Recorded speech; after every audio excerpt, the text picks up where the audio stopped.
Bonjour et bienvenue au dernier exposé sur les étapes détaillées de la planification sanitaire. Toujours, c'est Hassan Kauta qui nous accompagnera durant tout l'exposé pour d'éventuelles explications. Bonne lecture et bonne écoute. Donc le plan en premier lieu, qu'est-ce qu'on va voir? On va voir la fixation des objectifs, la détermination des activités, la mise en œuvre de la planification sanitaire, l'évaluation et enfin une conclusion pour conclure tout ce qu'on a vu durant les trois exposés.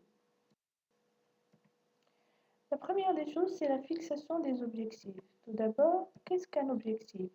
Selon Morgan 1987, un objectif, c'est ce qu'on souhaite avoir, être, atteindre, mais aussi ce qu'on veut éviter d'être. La formulation des objectifs, premièrement, l'objectif, il spécifie le quoi, le quand et le qui. Deuxièmement, il est formulé par un verbe d'action tel traiter et vacciner. Il doit être compatible avec la mission de l'organisation et il doit être relié à un but ou à une finalité, donc à un problème à résoudre. Donc les critères de qualité d'un objectif, comme vous connaissez tous, le critère SMART, qui est spécifique, résultat unique, mesurable, quantifiable et évaluable, motivant, ce qui mobilise toute l'équipe, approprié, il est convenable et pertinent, réaliste et réalisable, on peut l'atteindre, et le temps déterminé, l'échéancier et le délai. La hiérarchisation des objectifs. Donc on peut hiérarchiser les objectifs comme suit. Un objectif général, il correspond à l'état de santé désiré ou le comportement de santé attendu d'une population. Il vise généralement le long terme. On a l'objectif spécifique qui correspond à un service permettant d'atteindre l'objectif général. Il vise le court terme. Et enfin, on a l'objectif opérationnel exprimé en termes d'activité, de tâches, de ressources. Il vise le très court terme. La détermination des activités pour atteindre justement les objectifs qu'on vient de voir. Premièrement, qu'est-ce qu'une activité? Selon Pinon 1995, c'est un ensemble de tâches élémentaires et d'axes réalisés pendant un temps donné par un individu ou une équipe faisant appel à un ensemble homogène de savoirs et des ressources visant l'atteinte de l'objectif fixé. Donc la démarche à suivre, premièrement, il faut choisir le type d'activité en rapport avec quoi? La santé, l'éducation, etc. Deuxièmement, il faut apprécier le volume de chaque activité. Exemple, le nombre de vaccinations, le nombre de consultations, l'achat d'un appareil biomédical tel le scanner ou une IRM. Identifier le problème des compétences requises, c'est-à-dire le qui. Qui va faire ces activités? Est-ce que ce sont des infirmiers, des médecins, des administrateurs? Et enfin, il faut fixer le temps de réalisation, le début et la fin de l'activité, c'est le quand.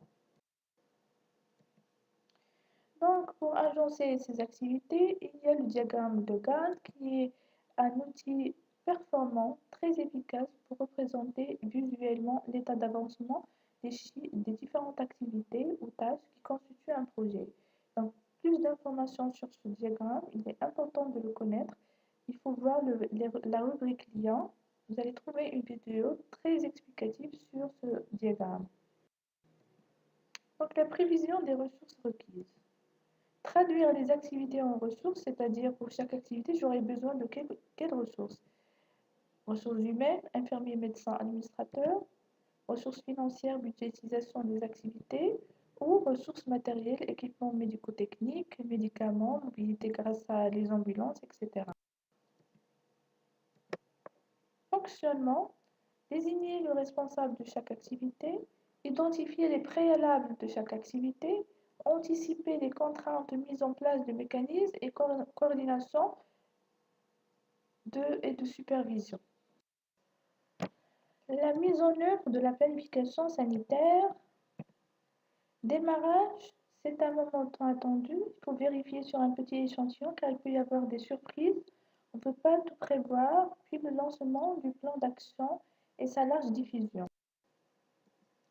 Ensuite, le suivi. Il faut revoir le système d'information, donner au fur et à mesure des feedbacks aux responsables sur le degré d'atteinte des objectifs.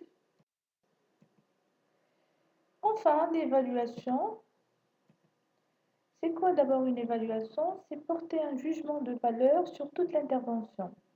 Le suivi de l'évaluation, surveiller la mise en œuvre du plan d'action de manière continue dans le temps. Et bien, l'évaluation elle-même, c'est comparer les ressources mises en œuvre, leur organisation, les services produits et les résultats obtenus aux normes, c'est-à-dire les ressources prévues, fonctionnement planifié, les objectifs fixés, et dégager par la suite les écarts. Comment? Par une collecte et analyse des données de routine conçues spécialement par des indicateurs qui sont choisis à la base de l'évidence antérieure, c'est-à-dire des indicateurs qui sont fiables et valides, et par la supervision, l'observation du processus, les réunions périodiques, les rapports. Donc, en guise de conclusion, la planification sanitaire, c'est une démarche qui est scientifique, de prise de décision rationnelle. C'est un moyen de communication intra-organisationnelle, d'où sa nécessité dans chaque institution comme un moyen noble de gestion, et n'est pas une affaire propre au domaine de la santé, d'où la nécessité de la participation de toutes les parties concernées pour arriver à la finalité de la santé et le bien-être de la population. Merci.